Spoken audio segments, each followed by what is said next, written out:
दोस्तों, धनखड़ जी ने रिजाइन कर दिया और जब से रिजाइन किया है तब से अलग अलग थ्योरी मीडिया से लेकर सोशल मीडिया में फ्लोट कर रही है। लोगों ने अपने अपने सूत्र, पता नहीं, लग रहा है कोई जो प्रधानमंत्री मोदी जी और अमित शाह के बीच में जो चर्चाएं चल रही होगी, या वो किसी चीज को लेकर या धनखड़ जी को लेकर क्या बोल रहे होंगे, ये सब हर मीडिया वालों को पता चल गया है। और खासकर सोशल मीडिया पे तो एक से एक खुलासा हो रहा है कि ये वजह है, इसकी वजह से धनखड़ जी ने रिटायरमेंट ले लिया या रिजाइन कर दिया। तरह तरह की बातें चल रही है। मतलब एक बात तो है कि लोगों के सोर्सेज जो है ना, सूत्र जो है, अंदर तक है। भले उनको ये पता नहीं चलता हो कि 2014 के बाद से कि कौन होम मिनिस्टर होगा, या बीजेपी का, अभी देखिए बीजेपी का अध्यक्ष कौन होगा, या फलाने स्टेट का सीएम कौन होगा, लेकिन या मंत्रिमंडल में कौन कौन नया, किस विभाग कौन सा किसको मिल रहा है। लेकिन जब भी ये बातें होती है ना, तो तब इनको सूत्रों से पता चल जाता है। और वही फिर ये इस घटना में हो रहा है कि लोगों ने अपनी अपनी थ्योरी गढ़ना शुरू कर दिया है। कि कोई बोल रहा है कि धनखड़ जी कांग्रेस के मोल हो गए थे, तो कोई बोल रहा है कि मोदी जी से धनखड़ जी में मन ही बन रहा है। देखिए, मैंने एक वीडियो बनाया था, मैंने बताया था धनखड़ जी ने क्या क्या बोला था। और मैं जब भी एनालिसिस करता हूं तो जो पब्लिक प्लेटफॉर्म में चीजें होती हैं, स्टेटमेंट हो या उनके एक्शंस हो, उसको एनालिसिस करने का प्रयास करता हूं। मैं कभी नहीं बोलूंगा कि अरे यार सूत्र से मुझे पता चल गया, अंदर से खबर ये आ रही है। अरे मुझे कौन सा अंदर से खबर देने, ये जो सोशल मीडिया पे ऐसे वीडियो बनाते हैं उनको कौन सोशल मीडिया पे आके अंदर से खबर देने वाला कि ऐसी घटना घट गई। आप तो यही कर सकते हो कि जो चीजें पब्लिक डोमेन में या इंटरनेट के प्लेटफॉर्म पे आपको देखने को मिल जाएगा, उसी को देख के दो को दो जोड़कर चार बनाओगे या पांच बनाओगे, ये कर सकते हो। उसको अपने तरीके से एनालिसिस कर सकते हो घटनाओं को। हर आदमी को अपनी घटनाएं देखने का अपना नजरिया होता है। मेरा भी एक नजरिया है, कई बार सही होता है, कई बार गलत होता है, तो मैं अपने तरीके से देखता हूं। अब धनखड़ जी के बारे में जो पहला चला कि कई है, उसमें से मैं कुछ थ्योरीज जो चल रहा है वो बताता हूँ। एक चल रहा है कि मोदी जी में उनमें कुछ बन नहीं रही थी, तो इसलिए वो जो एक आपने देखा होगा वर्मा, जस्टिस वर्मा के ऊपर जो है, जो लोकसभा में संसद लोगों ने 100 कुछ लोगों ने साइन करके दिया, और वो लोकसभा में आना था, लेकिन धनखड़ जी ने विपक्षी दलों के साथ मिलकर और या उनके जो लेकर आए थे उनको, उनके साइंस हुआ उस पर एक्सेप्ट कर लिया था। कुछ लोग बोले बहुत पहले से वो, जैसे कृषि मंत्री जो हैं शिवराज सिंह चौहान, उनके सामने बोल दिया था। गवर्नमेंट की पॉलिसी के लोग खिलाफ कर रहे, तो नितिन गडकरी बहुत ही सालों से कर रहे हैं। वो प्रधानमंत्री बनने के दौर में ऐसा लगता है कि उनके दिमाग में कोई ऐसा लग रहा है कि बार बार, जैसे एक बार उन्होंने बोला था कि लोग, नितिन गडकरी बोले थे कि मुझे ना एक पार्टी से मेरे को आया था ऑफर कि आप प्रधानमंत्री बन सकते हैं। मैं बोला कि नहीं। अरे भाई कौन, ये बोलो कांग्रेस के अलावा कौन तुमको दे सकता है। तो ये कई सालों से चल रहा है, लेकिन इससे कुछ होता नहीं है। कोई लोग बोल रहा है कि उनकी इच्छाएं बढ़ गई थी धनखड़ जी की, वो अब प्रधानमंत्री से ऊंचा समझ रहे थे। लेकिन मेरे को ऐसा कुछ भी उनके व्यवहार से तो नहीं लगा, जो ऐसा मुझे लग रहा है।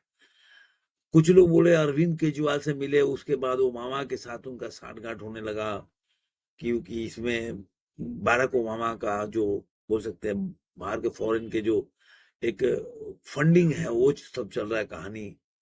तो इस तरह बहुत से फ्यूरी चलने लगे।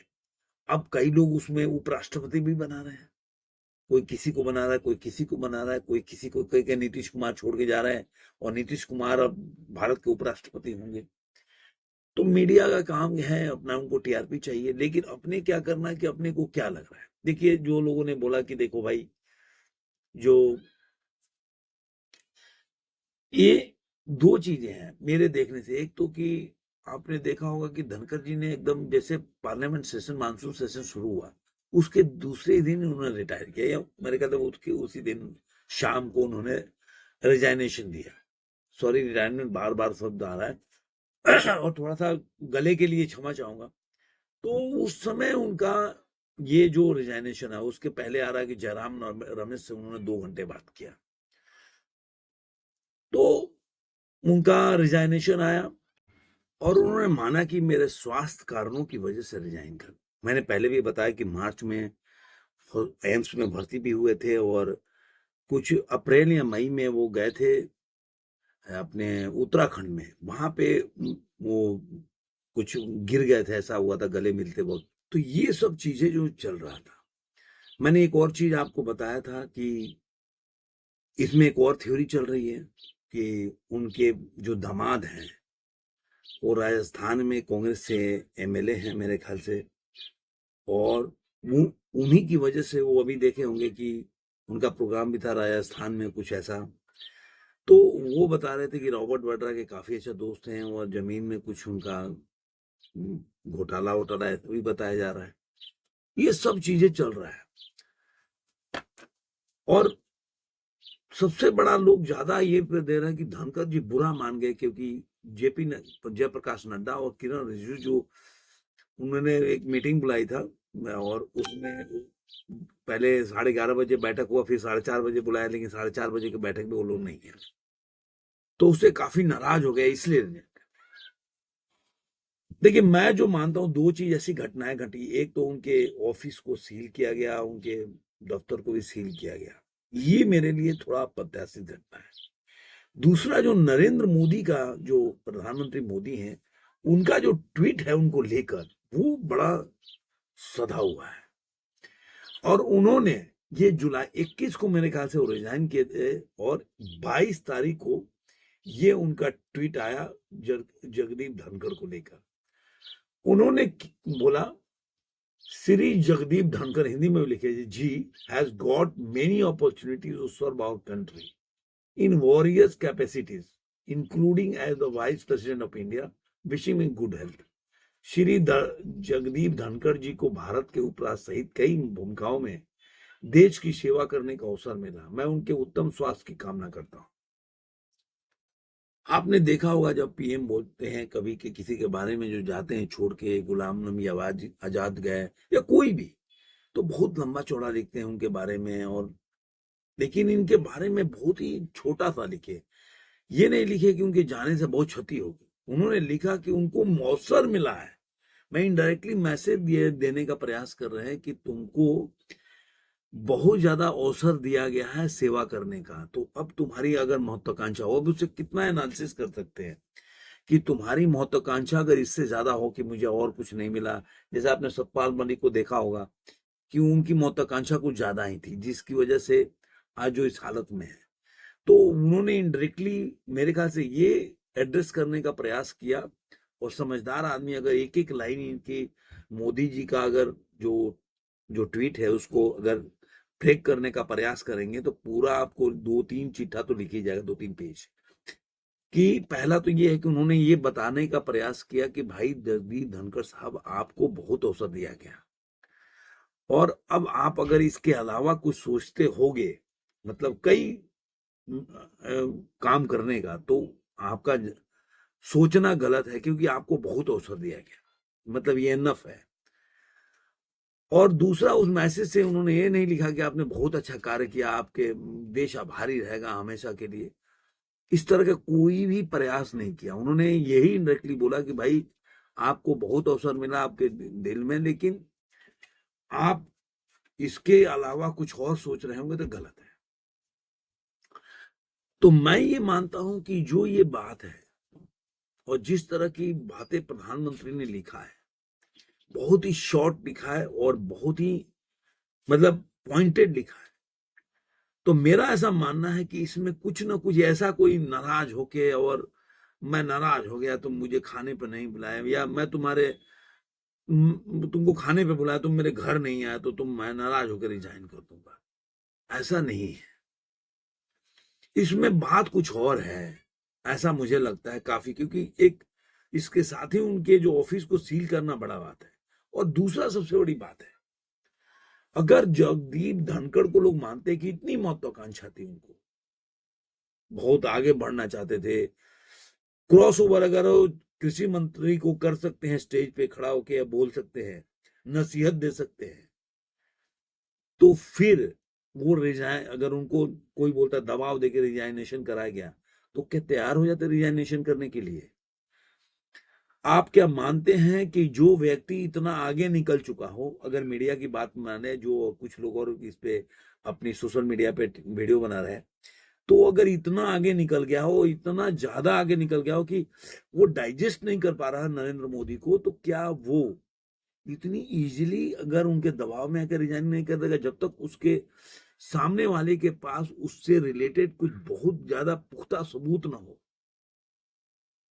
मैं बड़ा आदमी बनना चाहता हूं, मेरी महत्वाकांक्षा बहुत है, तो मुझे कोई दबाव में, मैं हमेशा से किसी के अगेंस्ट में रहता हूं, मुझे कोई दबाव में रेजिग्नेशन तो नहीं करा सकता। अगर वो कराएगा तो मैं बोल सकता हूं बाहर निकल के, देखो मेरे को दबाव में रेजिग्नेशन कराया जा रहा है। अगर वो कल को बोलेंगे तो आज क्यों, जो बोल रहे हैं कि दूसरा सतपाल मलिक है, अगर दूसरा सतपाल मलिक होते तो आज क्यों नहीं बनते? आज उनको फायदा होता। आज वो गली गली जाके बोलते कि देखो एक जाट एक किसान के साथ ऐसा हो रहा है, और पहले से सतपाल मलिक के साथ जो हुआ उसको लेकर और एक बहुत बड़ा मुहिम खड़ा कर सकते थे। लेकिन ऐसा क्यों नहीं हुआ?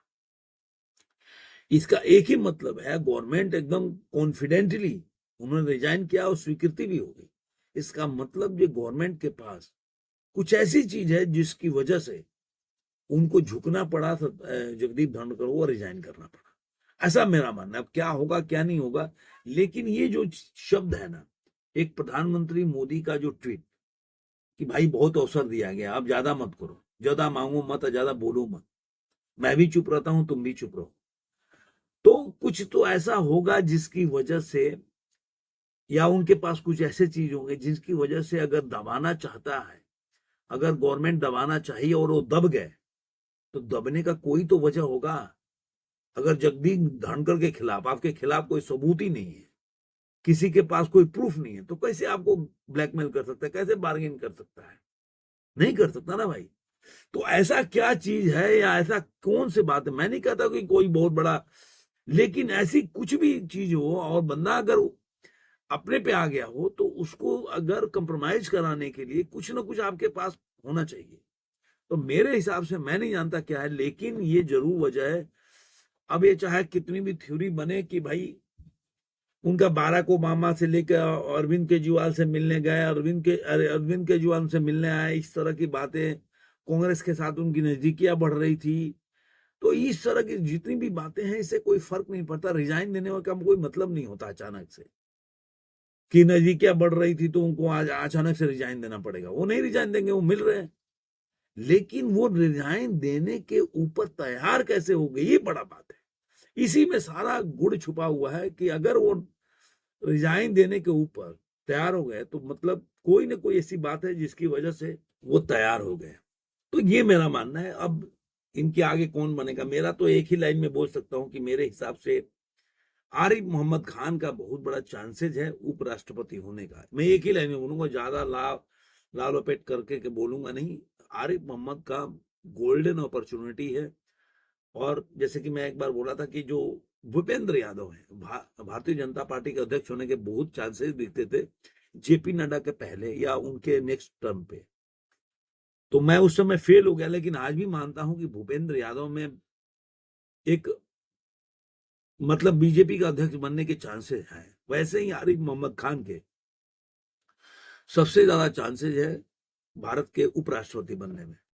तो देखते हैं आने वाले दिनों में और क्या क्या होता है, और ऊंट जो है किस करवट बैठता है, और भविष्य के गत से और कौन कौन सी खबरें निकल के बाहर आती है, तो उस पर हम आकलन करेंगे और समझने का प्रयास करेंगे कि आखिर ये जगदीप धनखड़ साहब जो है रिजाइन क्यों किए, इसके पीछे का कारण क्या है।